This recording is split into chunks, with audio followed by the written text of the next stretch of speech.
तो vault and coolie की mediocrity को सहने के बाद आज 19 तारीख को मैड ऑफ सुपरनैचुरल यूनिवर्स, जो उनका हॉरर कॉमेडी यूनिवर्स था, इसके अंदर स्त्री एंड मुंजिया एंड भेड़िया ये सब थे, उसी यूनिवर्स की आने वाली नेक्स्ट मूवी थामा का एक वर्ल्ड ऑफ थामा नाम से टीजर रिलीज कर दिया। एंड लग रहा है कि ये भी वॉल्ट एंड कूली के ही नक्शे कदम पे चलने वाली है। बिकॉज देखो, मैड ऑफ का जो सुपरनैचुरल यूनिवर्स है उसमें अब तक जितनी भी मूवीज आई है सारी देखने के बाद एक अच्छी वाली फीलिंग ही आई है। इसी वजह से थामा के लिए भी एक्सपेक्टेशन थी बहुत ज्यादा, लेकिन आज जो इसका टीजर आया है वो देखने के बाद ऐसा कुछ खास फीलिंग नहीं आ रही, कुछ एक्सपेक्टेशन बिल्ड नहीं हो रही है और ऐसा लग रहा है कि हाँ ये एक one time watch feel good type की मूवी होगी। लेकिन जस्ट बिकॉज ये एक टीजर है, अब तक ट्रेलर आया नहीं है, मूवी की कोई ज्यादा कहानी हम लोग को मालूम नहीं पड़ी है टीजर से, इसलिए मैं एकदम खुला स्ट्रेट फॉरवर्ड इसको मीडियोकर नहीं बोलना चाहूंगा अभी के लिए तो। लेकिन हाँ, उस रास्ते पे चलते हुए दिख रही है, तो अगर कोई ज्यादा एक्सपेक्ट करके बैठा था थामा मूवी से तो फिर थोड़ा सा कम कर लो, ट्रेलर आने तक एटलीस्ट। ट्रेलर देखने के बाद जो ओपिनियन होगा वो फॉर्म करना, फिलहाल के लिए थोड़ा सा नीचे रखोगे एक्सपेक्टेशन तो अच्छा होगा। तो अब बात करेंगे टीजर की, तो पूरे टीजर के अंदर मेरे को सबसे ज्यादा जो चीज पसंद आई वो था इसका बैकग्राउंड म्यूजिक। पूरे टीजर के अंदर सिर्फ 2 डायलॉग सुनने मिलते हैं, बाकी का पूरा बैकग्राउंड म्यूजिक ही चल रहा होता है। उस बैकग्राउंड म्यूजिक पे कट करके इन्होंने क्लिप्स डाले हुए हैं एंड वो म्यूजिक बहुत ज्यादा अच्छा था। तो अगर ये लोग सेम बैकग्राउंड म्यूजिक मूवी के अंदर भी यूज करते हैं तो बीजीएम का प्रॉब्लम तो सॉल्व हो जाएगा। बीजीएम एकदम तगड़ा होगा, बाकी कुछ अच्छा हो या ना हो, बीजीएम मस्त होने वाला है। टीजर के स्टार्ट हो रही है, हम लोग को पहले आयुष्मान खुराना का डायलॉग सुनने मिलता है कि क्या तुम रह पाओगे मेरे बिना 100 सालों तक। तो जितना अब तक प्रमोशनल मटेरियल निकला है, इतनी बात तो तुम लोग को क्लियर होनी चाहिए कि ये वैम्पायर्स की मूवी होने वाली है एंड वैम्पायर्स के लिए 100 सालों तक जिंदा रहना कोई बड़ी बात नहीं है। एंड यहाँ पे आयुष्मान खुराना स्टार्टिंग से ही एक वैम्पायर नहीं होंगे, वो एक नॉर्मल इंसान होंगे। रश्मिका मंदाना जो है वो एक वैम्पायर होंगी, दोनों के बीच में प्यार होगा एंड वैम्पायर तो लंबे जीते हैं, इंसान नहीं जीते। तो यहाँ पे वही खेल सक रहा है कि आयुष्मान खुराना लंबे टाइम तक नहीं जिएगा लेकिन रश्मिका जिएगी। तो ये 100 साल तक अकेले रहने वाला पॉइंट क्या है? आई थिंक आयुष्मान फिर से रीइंकार्नेट होगा 100 साल बाद या फिर कुछ। तो है इतना तो है कि 2 टाइमलाइन में मूवी चलेगी। एक पास का टाइमलाइन चलेगा जहां 100-150 साल पहले की कहानी हम लोग को बताएंगे एंड एक अभी का टाइमलाइन चलेगा जहां मॉडर्न दिल्ली में ये सारी चीजें हो रही हैं। एंड टीजर का फर्स्ट शॉट रश्मिका मंदाना का ये वाला सीन था एंड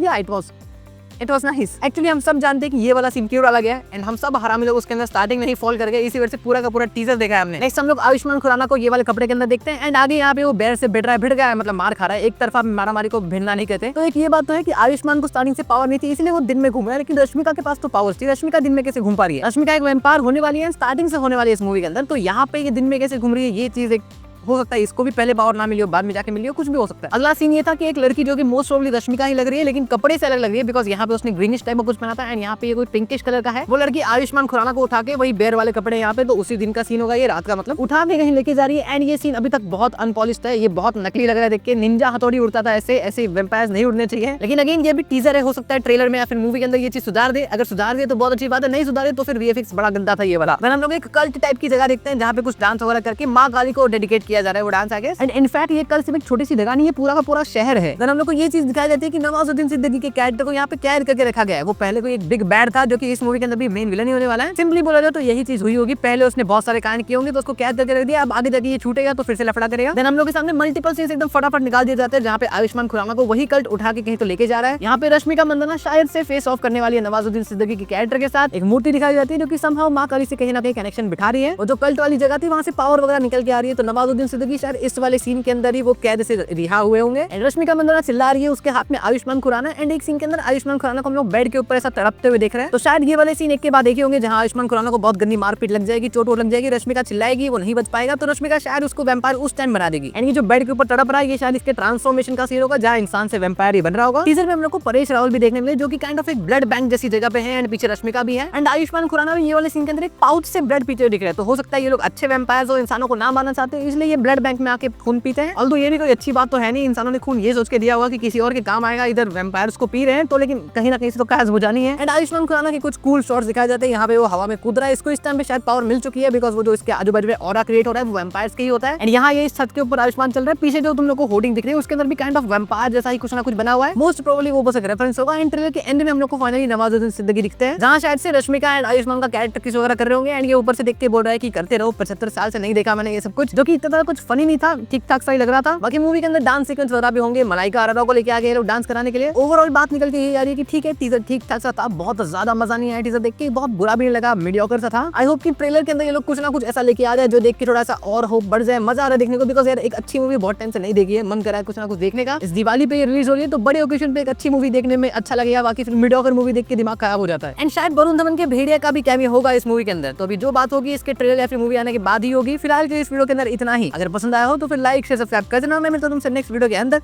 अंटिल नेक्स्ट टाइम।